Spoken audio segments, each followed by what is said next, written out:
ایک انسان کسی جن کو اپنے قابو میں تب تک نہیں کر سکتا جب تک وہ اپنے ایمان کا سودا نہ کر لے۔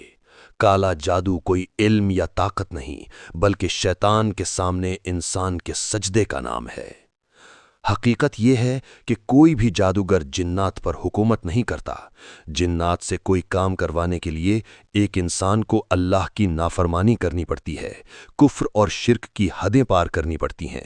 جب ایک انسان اپنا عقیدہ بیچ دیتا ہے، قرآن کی بے ادبی کرتا ہے، تب جا کر کوئی شیطانی جن اس کے کسی گندے ارادے کو پورا کرنے پر راضی ہوتا ہے۔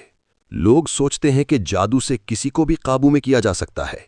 جادو کا وجود ایک حقیقت ہے اور ہمارے معاشرے میں اس کا سب سے بڑا شکار وہ خاندان ہوتے ہیں جو اللہ کے ذکر سے دور ہیں۔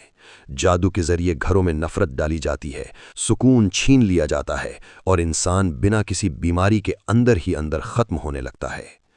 صحیح بخاری کی حدیث ہے، اللہ کے آخری نبی حضرت محمد صلی اللہ علیہ وسلم پر بھی ایک یہودی لبید بن عاصم نے جادو کیا تھا۔ اس نے کنگھی کے ٹوٹے ہوئے دانتوں اور مبارک بالوں پر 11 گرہیں لگا کر ایک کھجور کے کھول میں رکھ کر اسے زروان نام کے کنویں کے پتھر کے نیچے دبا دیا تھا۔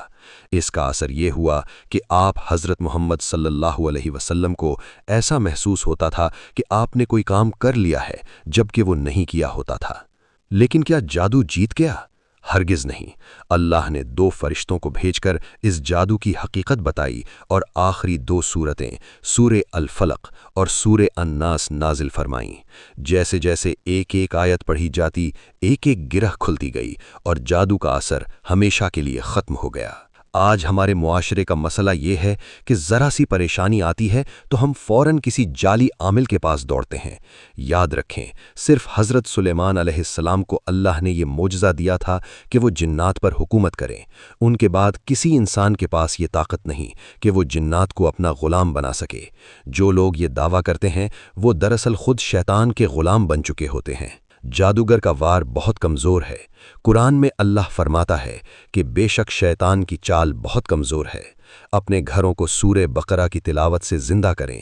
جس گھر میں سورہ بقرہ پڑھی جاتی ہے، جادوگر اور جنات وہاں ٹک نہیں سکتے۔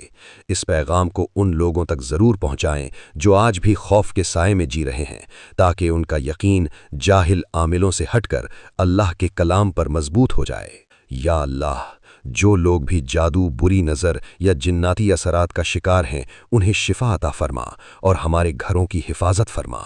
جو لوگ اسے سن رہے ہیں وہ کامنٹ میں آمین ضرور لکھیں۔